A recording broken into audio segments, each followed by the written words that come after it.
تم نے خزانے کے لالچ میں اتنے بے گناہ انسانوں کا خون کیا ہے، اس گناہ کی سزا سے بچ نہیں سکو گے۔ فرعون بھی نہیں بچ سکے تھے۔ میں صبح تمہیں اندر لے جاؤں گا، ان کا انجام دیکھنا۔ وہ خدا ہوتے تو ان کا یہ انجام نہ ہوتا۔ خدا وہ ہوتا ہے جو انجام تک پہنچایا کرتا ہے، انجام تک پہنچا نہیں کرتا۔ میں نے اس انسان کو کبھی خدا نہیں مانا جو آج پہاڑی کے نیچے ہڈیوں کا ڈھانچہ بنا ہوا ہے۔ میں اور میرا قبیلہ اس کی حفاظت نہیں کر رہے۔ ہم نے دنیا کے لالچ سے بچنے کے لیے اپنا ایک عقیدہ بنا لیا ہے، ہم اس عقیدے کی حفاظت کر رہے ہیں۔ بوڑھا ٹہری ٹہری آواز میں بولتا جا رہا تھا۔ قدومی اسے دیکھ رہی تھی اور بوڑھے کی باتوں میں اسے اپنا انجام نظر آ رہا تھا۔ مارکونی کے ہونٹوں پر تنزیہ سی مسکراہٹ تھی، وہ شراب پی رہا تھا۔ اس نے بوڑھے سے کہا، تم اپنی عورتوں کے پاس جاؤ، صبح جلدی اٹھنا، ہمیں اندر جانا ہے۔ بوڑھا چلا گیا تو مارکونی نے قدومی سے کہا، آؤ ہم بھی سو جائیں۔ میں تمہارے ساتھ نہیں جاؤں گی، قدومی نے کہا۔ مارکونی اس کی طرف لپکا، قدومی پیچھے ہٹ گئی۔ مارکونی نے اسے دھمکی دی۔ اسماعیل اس کے آگے آ گیا، اس نے کچھ نہیں کہا۔ مارکونی کی آنکھوں میں آنکھیں ڈال کر دیکھا اور مارکونی پیچھے ہٹ گیا۔ وہ جب چلا گیا تو قدومی اسماعیل کے سینے پر سر پھینک کر بچوں کی طرح رونے لگی۔ صبح جاگے تو مارکونی نے بوڑھے کو ڈھونڈا، بوڑھا وہاں نہیں تھا۔ عورتوں کو دیکھا، وہ بھی غائب تھیں۔ انہیں آوازیں دیں، ادھر ادھر دیکھا، ان میں سے کوئی بھی نظر نہ آیا۔ مارکونی کو اب ان کی اتنی ضرورت نہیں تھی، مدفن کا دہانہ کھل چکا تھا۔ بوڑھا اگر وہاں ہوتا بھی تو اسے معلوم نہیں تھا کہ اندر کیا ہے۔ مارکونی نے اسماعیل، اپنے ساتھی اور قدومی کو اپنے ساتھ لیا اور وہ سب اس چٹان پر چڑھ گئے جہاں مدفن کے اندر جانے کا دہانہ تھا۔ مارکونی نیچے اترا۔ یہ ایک کشادہ گڑھا تھا جو سرنگ بن کر ایک طرف چلا گیا تھا۔ وہ مشعلیں ساتھ لے گئے تھے جو جلائی گئیں۔ کچھ دور آگے جا کر سرنگ بند ہو گئی۔ مارکونی نے وہاں الٹی کدال ماری تو ایسی آواز آئی جیسے اس کے پیچھے جگہ کھوکھلی ہے۔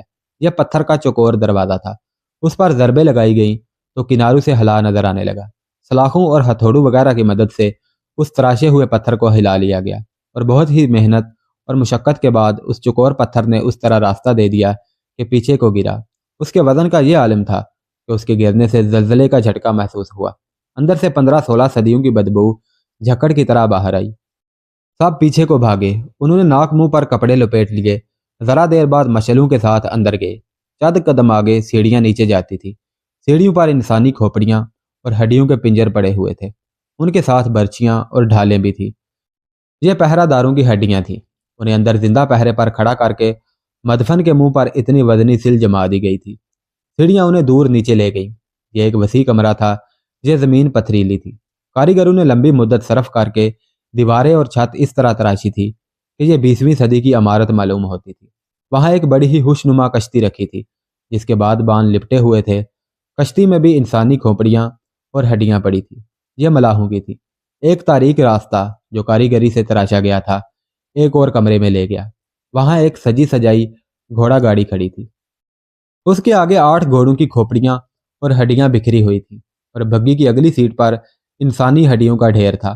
اس کمرے میں کئی اور ہڈیوں کے پنجر تھے۔ اس سے آگے ایک اور کمرہ تھا جو صحیح معنوں میں شیش محل تھا۔ چھت اونچی اور دیواروں پر چترکاری کی گئی تھی۔ ایک دیوار کے ساتھ سیڑھیاں اور ان پر ایک پتھر کی کرسی اور کرسی پر ریمینس کا بت بیٹھا ہوا تھا، یہ بھی پتھر کا تھا۔ سیڑھیوں پر ہڈیوں کے پنجر اور کھوپڑیاں پڑی تھیں۔ قدومی نے ایک کھوپڑی کے ساتھ موتیوں کا ایک ہار دیکھا جس کے ساتھ ایک نیلا ہیرا تھا۔ کانوں میں ڈالنے والے زیورات تھے اور انگوٹھیاں بھی۔ چند اور ڈھانچوں کے ساتھ اس نے ہار اور زیورات دیکھے۔ مارکونی نے ایک ہار اٹھایا۔ 1500 سال گزر جانے کے بعد بھی ان موتیوں اور ہیروں کی چمک ماند نہیں پڑی تھی۔ مشعل کی روشنی سے ہیرے رنگا رنگ شعائیں دیتے تھے۔ مارکونی ہار قدومی کے گلے میں ڈالنے لگا تو قدومی چیخ مار کر اسماعیل کے پیچھے ہو گئی۔ مارکونی نے کہا لگا کر کہا، میں نے کہا تھا کہ تمہیں ملکہ کلوپترا بناؤں گا۔ ڈرو مت قدومی، یہ سب ہار تمہارے ہیں۔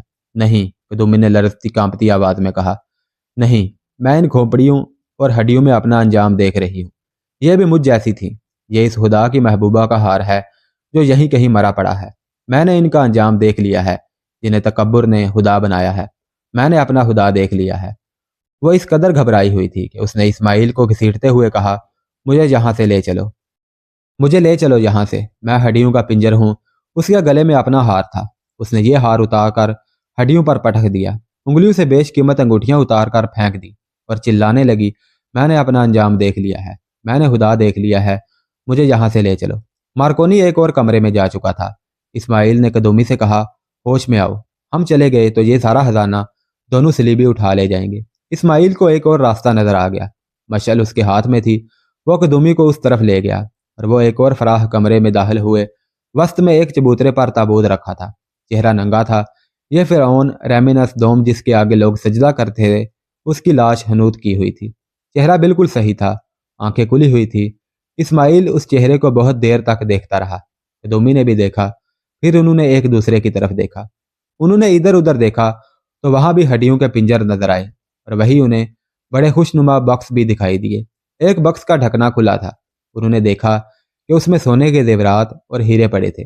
ان پر ایک انسانی بازو کی ہڈی اور ایک ہاتھ کی ہڈیاں پھیلی ہوئی تھیں۔ باکس کے ساتھ کھوپڑی اور باقی ہڈیاں پڑی تھیں۔ آہ انسان، اسماعیل نے کہا۔ اس شخص نے مرنے سے پہلے یہ زیورات اور ہیرے اٹھانے کی کوشش کی۔ اسے امید ہوگی کہ یہاں سے نکل بھاگے گا، مگر دم گھٹنے سے خزانے کے اوپر مر گیا۔ بوڑھے نے ٹھیک کہا تھا کہ انسان کی دشمن بھوک نہیں، ہوس ہے۔ اس نے باکس کی طرف ہاتھ بڑھا کر کہا، قدومی، تم بھی ہوس لے کے آئی ہو، میں تمہیں کچھ دے دوں؟ نہیں اسماعیل، قدومی نے اس کا ہاتھ روکتے ہوئے کہا، میری ہوس مر چکی ہے، قدومی مر چکی ہے۔ اسماعیل نے پھر بھی باکس میں ہاتھ ڈالا۔ قدومی نے چلا کر کہا، بچو اسماعیل۔ اسماعیل استاد تھا۔ وہ ایک طرف گر کر لڑک گیا اور اٹھا۔ اس نے دیکھا کہ مارکونی تلوار سونتے اس پر حملہ آور ہوا تھا۔ اس کی تلوار کا وار باکس پر پڑا۔ مارکونی کی آواز سنائی دی، یہ میرا خزانہ ہے۔ اتنے میں مارکونی کا ساتھی بھی آ گیا۔ اسماعیل کے پاس خنجر تھا جس سے وہ تلوار کا مقابلہ نہیں کر سکتا تھا۔ قدومی کو قریب ہی ایک برچی پڑی نظر آ گئی۔ مارکونی اسماعیل پر وار کر رہا تھا جو وہ مشعل سے روک رہا تھا۔ مارکونی کے ساتھی نے بھی اسماعیل پر حملہ کیا۔ دونوں صلیبی خزانہ دیکھ کر پاگل ہو چکے تھے۔ قدومی کو انہوں نے نہیں دیکھا کہ وہ کیا کر رہی ہے۔ جو ہی مارکونی کی پیٹھ قدومی کی طرف ہوئی، قدومی نے پوری طاقت سے برچی اس کے پہلو میں اتار دی۔ برچی نکال کر ایک اور وار کیا اور اسے لڑکا دیا۔ اس کا ایک ہی ساتھی رہ گیا تھا۔ وہ قدومی پر تلوار کا وار کرنے کو لپکا تو اسماعیل نے خنجر سے اس کے پہلو سے پیٹ چیر ڈالا۔ قدومی جو خزانے میں سے حصہ لینے گئی تھی، اپنے گلے کا ہار، بیش قیمت 2 انگوٹھیاں اور کانوں کے زیورات وہاں پھینک کر اسماعیل کے ساتھ باہر نکل آئی۔ دہانے والے دروازے سے نکلتے ہوئے اسماعیل نے جلتی ہوئی مشعل اندر ہی پھینک دی۔ وہ دونوں ان اشیاء کے علاوہ بہت کچھ اندر ہی پھینک آئے تھے۔ قدومی کو جب باہر کی تازہ ہوا لگی تو اس نے اسماعیل سے کہا، ہم کہاں سے آئے ہیں؟ کیا تم مجھے پہچان سکتے ہو؟ میں کون ہوں؟ میں بھی کچھ ایسے ہی محسوس کر رہا ہوں، اسماعیل نے کہا۔ ہم شاید سارے گناہ اندر ہی پھینک آئے ہیں۔ اس علاقے سے باہر نکلنے کا راستہ انہیں معلوم تھا۔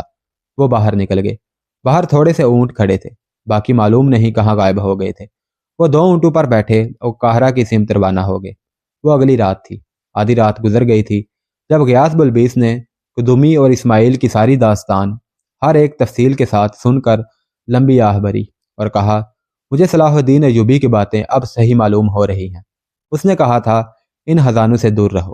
غیاث بلبیس شہری امور کا کوتوال تھا۔ اسماعیل اور قدومی اسے اچھی طرح جانتے تھے۔ وہ گناہوں کا کفارہ ادا کرنا چاہتے تھے۔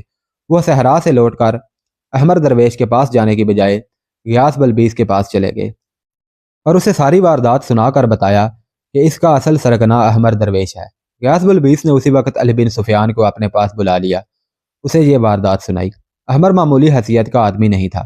ان دونوں نے سلطان ایوبی کو جگایا اور اجازت مانگی کہ وہ احمر درویش کو گرفتار کر لیں۔